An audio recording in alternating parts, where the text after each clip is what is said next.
और चलिए बात करेंगे बड़ी खबर की। तो एग्जिट पोल के नतीजे सामने आ चुके हैं और अलग अलग एग्जिट पोल के नतीजों ने चुनाव का सस्पेंस और बढ़ा दिया है। और यही वजह है कि एबीपी न्यूज आपको लोगों की आवाज सुना रहा है। चुनावी राज्यों के लोगों का अनुमान क्या है, पहले जानते हैं एग्जिट पोल ने राजस्थान के लिए क्या संकेत दिए हैं। तो कांटे का मुकाबला है और राजस्थान में बीजेपी आगे नजर आ रही है। गहलोत का जादू भी खत्म नहीं हुआ है, कांटे की टक्कर यहां पर देखने को मिल रही है। बागी और अन्य जो है किंग मेकर की भूमिका निभा सकते हैं राजस्थान में। तो देखिए एग्जिट पोल के नतीजों के बाद भी दावों का दंगल जारी है। राजस्थान में विपक्ष के नेता राजेंद्र राठौड़ का दावा है कि राजस्थान में प्रचंड बहुमत से बीजेपी की सरकार बनेगी। सीएम कौन बनेगा ये आलाकमान तय करेगा। तो जिस तरीके से एग्जिट पोल सामने आए हैं उसके बाद लगातार दावों का दौर भी जारी है।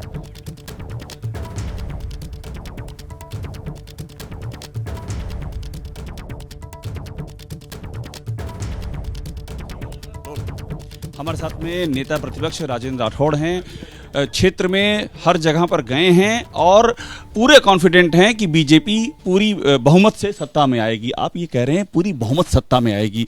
मैं आपसे ये समझना चाह रहा हूं कि ये जो आपका कॉन्फिडेंस आता है कि कहीं किसी की जरूरत नहीं पड़ेगी, इसका मेन आधार क्या है? कि हमने राजस्थान को नापा है, हमने जन आक्रोश यात्राओं के माध्यम से नापा, परिवर्तन यात्राओं के माध्यम से नापा। राजस्थान की नब्ज को हम जानते हैं। मैंने सरकारें आते भी देखी है, सरकारें जाते भी देखी है। इस सरकार की विदाई तय है, इसको कोई नहीं रोक पाएगा। प्रचंड बहुमत से भारतीय जनता पार्टी का आना तय है। आपको निर्दलीयों की जरूरत पड़ेगी, आप संपर्क में है क्या उनसे? कतई आवश्यकता ही नहीं पड़ेगी। संपर्क में जब हमारा बहुमत नहीं हो, हम प्रचंड बहुमत से आ रहे हैं, हमें जरूरत नहीं। उसके बाद भी वैचारिक रूप से जो लोग हमसे साथ थे और जिनको टिकट नहीं पा पाए वो वापिस लौटेंगे तो उनका स्वागत करेंगे। वो आपके मतलब आप संपर्क में हैं उनसे जो वैचारिक तौर पे? आप संपर्क की आवश्यकता नहीं, वो हमारे संपर्क में है। एक बात मुझे और बता दीजिए, रिजॉल्ट पॉलिटिक्स वाला जो इतना शुरू हो गया अभी से बखेड़ा कि रिजॉल्ट में ले जाने की बातें हैं कि ले जाया जाएगा, ऐसी बातें उठने लगी अभी से। देखिए ये अशोक गहलोत जी की पुरानी आदत रही है। अपनी सरकार को बचाने के लिए भी 34 दिन तक उन्होंने 5 सितारा होटल में अपने लोगों को कैद रखा, पर उनको ज़रूरत नहीं पड़ेगी, ये मैं दावे के साथ कह सकता हूँ। रिजॉर्ट बुक के बुक रह जाएंगे और उनके 50 से ज़्यादा लोग नहीं जीतेंगे। तो आपको लगता है कि ये हो सकता है, इस बार भी कोशिश हो सकती है? कोशिश नाकाम कोशिश कोई भी कर सकता है, किसी का भी अधिकार है। कुछ भी कोशिश के लिए मैं कैसे मना कर सकता हूँ? आप जिस प्रचंड बहुमत की बात कर रहे हैं, क्या प्रधानमंत्री मोदी ने जिस तरह से प्रचार किया था, आपको लगता है क्या उनका चेहरा मेन रीजन है जिस जीत का आप दावा कर रहे हैं? निश्चित तौर पर केंद्र सरकार की गरीब कल्याण की योजनाएं और जिस प्रकार गरीबों का जीवन उठा है, राजस्थान भी उनसे अछूता नहीं। राजस्थान के अंदर लगातार प्रधानमंत्री गरीब कल्याण योजना के अंदर 4 करोड़ से ज़्यादा लोगों के पास अनाज आ रहा था। 16,500 करोड़ रुपए किसान के खाते में किसान सम्मान निधि के आ गए। 14 लाख मकान बन गए गरीब के। अनेकों योजना है, वो भी हमारा आधार है और इस कांग्रेस के कुराज भी हमारा अधिकार है। प्रधानमंत्री का आपने जिक्र किया, सीएम का बता दीजिए मुझे कि सीएम का चेहरा यहाँ पर कौन होगा आपकी नजर? जिसको आलाकमान तय करेगा वही हमारा चेहरा। आप साथ देंगे जिसका भी नाम तय? निश्चित तौर पर आलाकमान तय करेगा, उसके साथ मजबूती से करेंगे। व्यक्तिगत पसंद नापसंद जो भी हो? कुछ भी नहीं, हमारी व्यक्तिगत पसंद नापसंद, हम तो आलाकमान तय करेगा, उसके साथ करेंगे। आखिरी सवाल लाल डायरी को लेकर के, आपने बहुत मुद्दा उठाया लाल डायरी। अगर आपकी सरकार आ जाती है तो पहला कदम क्या लेंगे? ये बैठ के तय करेंगे। लाल डायरी के अंदर भ्रष्टाचार का कन्फेशन है। निश्चित तौर पर आज तक उन्होंने मना नहीं किया कि ये उनकी लिखावट नहीं है, ये तो एक तरह से कन्फेशन है, उस बात करेंगे। ठीक, बहुत शुक्रिया बात करने के लिए। राजेंद्र राठौड़ हैं, ये कहते हुए कि सरकार आ जाएगी और दूसरी बात ये भी कह रहे हैं कि आला कमान जिसे भी कहेगा वही नेता होगा। कैमरा राजेश के साथ Abhishek Upadhyay, ABP news, Jaipur. Exit poll में तेलंगाना में कांग्रेस की सरकार बनने के संकेत मिल रहे हैं। कांग्रेस की नेता रेणुका चौधरी को पक्का भरोसा है कि इस बार केसीआर की सरकार जाएगी और कांग्रेस सत्ता में आएगी। रेणुका का कहना है कि ओवैसी की जमीन खिसक चुकी है। संवाददाता आशीष ने रेणुका चौधरी से बात की है। एबीपी न्यूज के एग्जिट पोल में भी कांग्रेस को तेलंगाना में बढ़त दिखाई दे रही है। सत्ता पे काबिज होती दिख रही है तेलंगाना में कांग्रेस। और हमारे साथ कांग्रेस के कद्दावर नेता, बड़ी नेता, दिल्ली की राजनीति में काफ़ी सक्रिय रही हैं, आंध्र प्रदेश और तेलंगाना की पॉलिटिक्स से, रेणुका चौधरी जी हैं। कैसे देखती हैं मैम ये सर्वेज को? सर्वे पर भरोसा है या जनता के 3 तारीख के फैसले का इंतजार करेंगे? देखिए, मुझे जनता पे मेरा भरोसा है। ये सर्वे पर आपका काम है, आप करते रह जाइए। मगर जो नस हमने पकड़ा ज़मीन पे, और ये पिछले 40 दिन पे दिन दिन पर बढ़ते गया, एक सुनामी के नाते हो गया है। आम जनता, अनजान लोग आके हमें पहचान के बोल दिए कि मैडम आपकी बार कांग्रेस सरकार। तो ये बात जब आती गई तो मुझे पूरा उम्मीद है अब की बार कांग्रेस सरकार, लेकिन प्रधानमंत्री ने बोला था अपने भाषण में कि अब की बार तेलंगाना में बीजेपी सरकार। उनका फैक्टर कितना इंपॉर्टेंट रहा कांग्रेस के लिए? उनका नुकसान हुआ है, उनका अपना इमेज का भी नुकसान हुआ। और यहाँ जो रैम्बो स्टाइल में आके धड़ धड़ धड़ वो, और अमित शाह जी साउथ में धड़ धड़, ये यहाँ नहीं चलता है। उनको पहचान ही नहीं है कि यहाँ के लोग, हमारी सोच विचार, हमारी कल्चर क्या है, ये जानते ही हैं नहीं है। और अनजाने में आके ऐसा बोल दिए जो वहाँ चल सकता है, यहाँ नहीं चलता ये सब ड्रामा। तो ये जो कह गए तेलंगाना में भाजपा, कौन से सपने देख रहे हैं? और ऐसे 10 बार ऐसे बोलते जा रहे हैं ना। ये पिछले इलेक्शंस में कर्नाटक में भी ऐसे ही बोले, तो लोग उनके बातों पे भरोसा करना भी बंद कर दिए। जो पहले सुनते थे चौंक कर, आज कोई सुनते नहीं, बोलते कि ये बोलते रहता है, कुछ होता नहीं है। एक और आरोप लगता रहा पूरे कैंपेन के दौरान मैम कि बीजेपी और बीआरएस मिलकर, आपकी तरफ से लगता रहा दोनों मिलकर लड़ रही हैं। इसमें कौन डाउट, कौन किस बात की है? ऑफ कोर्स इसमें 0.1% का शक भी नहीं है कि वो अलग अलग है।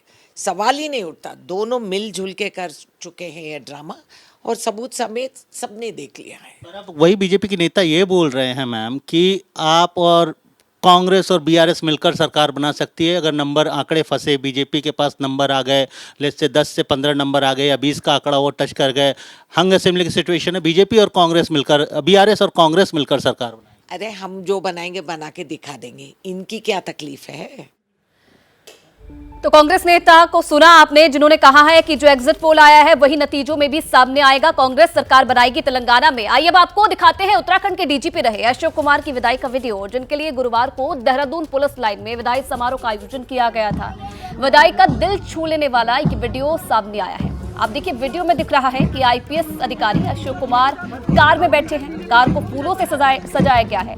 उत्तराखंड पुलिस के जवान डीजीपी की कार को रस्सियों से खींच रहे हैं। बैकग्राउंड में बैंड की सुरीली धुन भी सुनाई दे रही है। पुलिस के जवान डीजीपी अशोक कुमार की कार को रस्सियों से खींचकर कुछ दूर ले जाते नजर आ रहे हैं।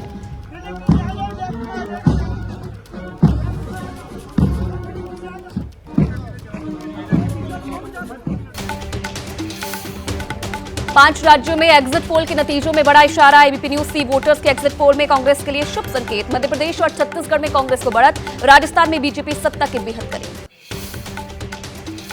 बीजेपी महासचिव दुष्यंत गौतम ने 5 में से 3 राज्यों में किया बड़ी जीत का दावा। कहा, तेलंगाना में भी बगैर बीजेपी नहीं बनेगी सरकार। शिवसेना उद्धव ठाकरे गुट के नेता संजय राउत ने कहा, कांग्रेस पार्टी के अच्छे दिन आने वाले हैं। कहा, कांग्रेस की जीत मतलब इंडिया अलायंस की जीत। 5 राज्यों में बीजेपी की होगी हार। कांग्रेस नेता सलमान खुर्शीद ने कहा, एग्जिट पोल बता रहे हैं कि कांग्रेस की तरफ है हवा का रुख, शुरू हो चुका है बदलाव का रुख।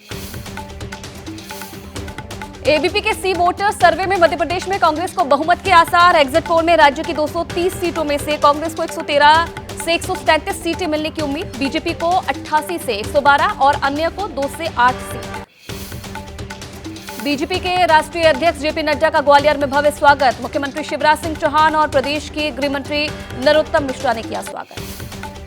एग्जिट पोल के आंकड़ों के बाद भी मध्य प्रदेश के मुख्यमंत्री शिवराज सिंह के हौसले बुलंद। कहा, मध्य प्रदेश में बनेगी भारतीय जनता पार्टी की सरकार, पूरे होंगे वादे।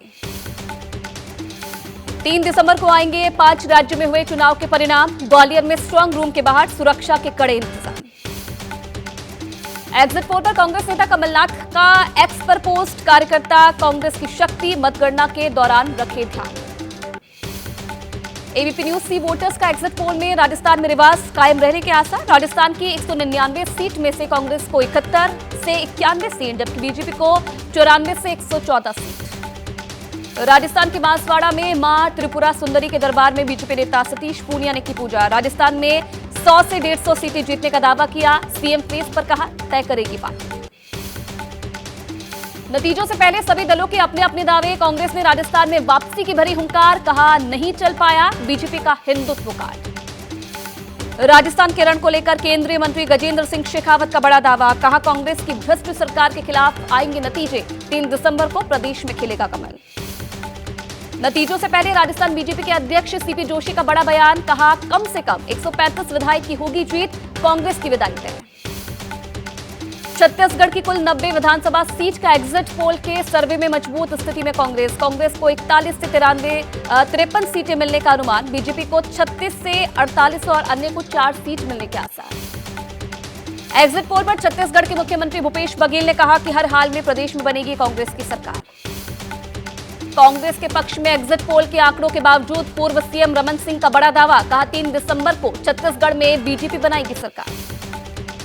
एबीपी के एग्जिट पोल के सर्वे में तेलंगाना में कांग्रेस के लिए अच्छी खबर। एग्जिट पोल में बीआरएस को 38 से 54 सीटें, कांग्रेस को 49 से 65 सीटें, बीजेपी को 5 से 13 सीटें और एआईएमआईएम को 5 से 9 सीटें मिलने का अनुमान। तेलंगाना के 119 सीट में कांग्रेस को 49 में से 65 सीट मिलने का अनुमान। एग्जिट पोल में बीजेपी के खाते में 5 से 13 सीटें।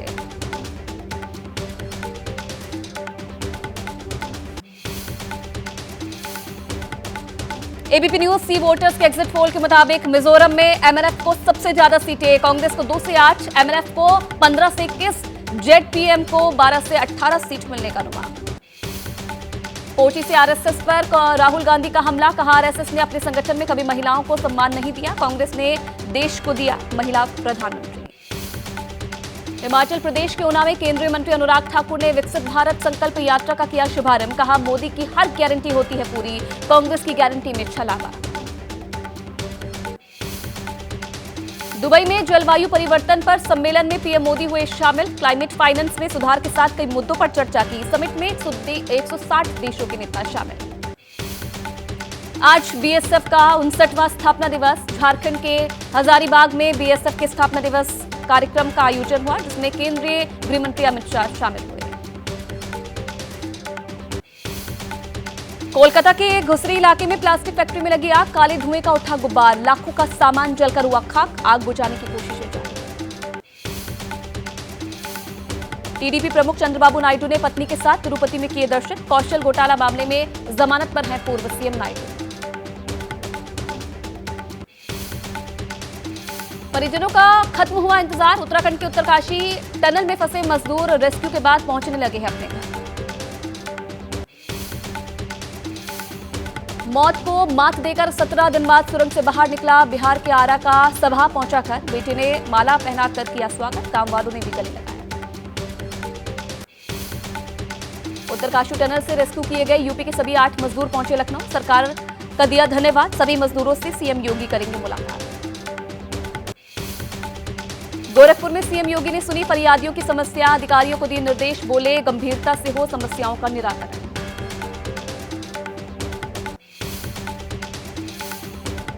पंजाब में गन्ने के प्रति क्विंटल रेट में 11 रुपए का इजाफा, जालंधर में किसानों ने बैठकर सरकार के फैसले पर जाहिर की नाराजगी, सीएम पर लगाया भरोसा तोड़ने का आरोप। पश्चिम बंगाल के मुर्शिदाबाद में टीएमसी विधायक जफीकुल इस्लाम के घर पर सीबीआई का छापा, रेड में घर से मिला 28 लाख कैश, घर से नकदी और कई महत्वपूर्ण दस्तावेज भी बरामद। आगरा में कारोबारी मुंशी पन्ना के ठिकानों पर इनकम टैक्स की छापेमारी, रावतपाड़ा स्थित दुकान एतमादपुर में फैक्ट्री और घर पर इनकम टैक्स की रेड, टैक्स चोरी का आरोप। यूपी के जालौन में मरीजों की जगह एम्बुलेंस से ले जाई जा रही है मछलियां, वीडियो वायरल होने के बाद पुलिस ने एम्बुलेंस को थाने में खड़ा करके शुरू की है जांच। यूपी के रायबरेली में घने कोहरे के चलते हुआ भीषण हादसा, स्कूल बस से टकराई बेकाबू प्राइवेट बस, ड्राइवर और कंडक्टर गंभीर रूप से घायल। दिल्ली में नहीं थम रहा जहरीली हवा का कहर, आनंद विहार, अशोक विहार समेत कई इलाकों में एक्यूआई 400 के पार, धुंध की चादर में लिपटा सिग्नेचर ब्रिज इलाका। जम्मू कश्मीर के हंदवाड़ा में पुलिस ने सेना और सीआरपीएफ के साथ मिलकर एक आतंकी मॉड्यूल का किया पर्दाफाश, आतंकियों के 2 मददगार गिरफ्तार, उनकी निशानदेही पर भी हथियार बरामद। यूपी के गाजियाबाद में बुजुर्ग के साथ सोशल मीडिया पर ठगी, न्यूड कॉल के बाद बुजुर्ग को आया जेल भेजने की धमकी भरा कॉल, बुजुर्ग से हुई है 74,000 की ठगी, एडीजी बनकर दी धमकी, डीप फेक वीडियो होने का शक।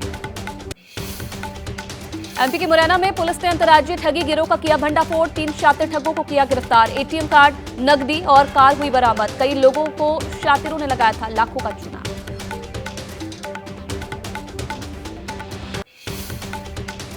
पंजाब में लुधियाना पुलिस ने व्यापारियों को दिया सुरक्षा का आश्वासन, कहा एक्टिव गैंगस्टर को पुलिस ने मार गिराया है, शातिर गैंग व्यापारी को किडनैप करके फिरौती मांगने का काम करता था।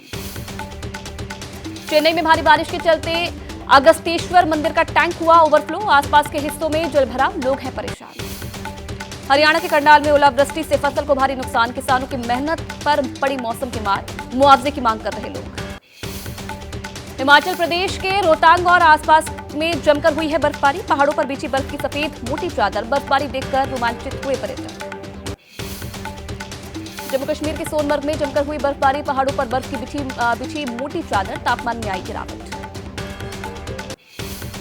जम्मू कश्मीर के सोनमर्ग में बर्फबारी से बाधित हुई है सड़कें, बर्फ हटाने के काम में जुटी है बीआरओ। दक्षिण अफ्रीका दौरे के लिए टीम इंडिया का ऐलान, वनडे और टी20 के लिए रोहित शर्मा, विराट कोहली को आराम मिला, दोनों टेस्ट मैच खेलेंगे। साउथ अफ्रीका दौरे के लिए टी20 टीम में सूर्य कुमार यादव रहेंगे कप्तान, यशस्वी जायसवाल, शुभमन गिल, ईशान किशन, रविंद्र जडेजा टीम में शामिल। रायपुर में आज भारत और ऑस्ट्रेलिया के बीच चौथा मुकाबला, 5 मैचों की सीरीज में 2-1 से भारत है आगे। आज सीरीज पर कब्जा करने की फिराक में मैदान में उतरेगी टीम इंडिया।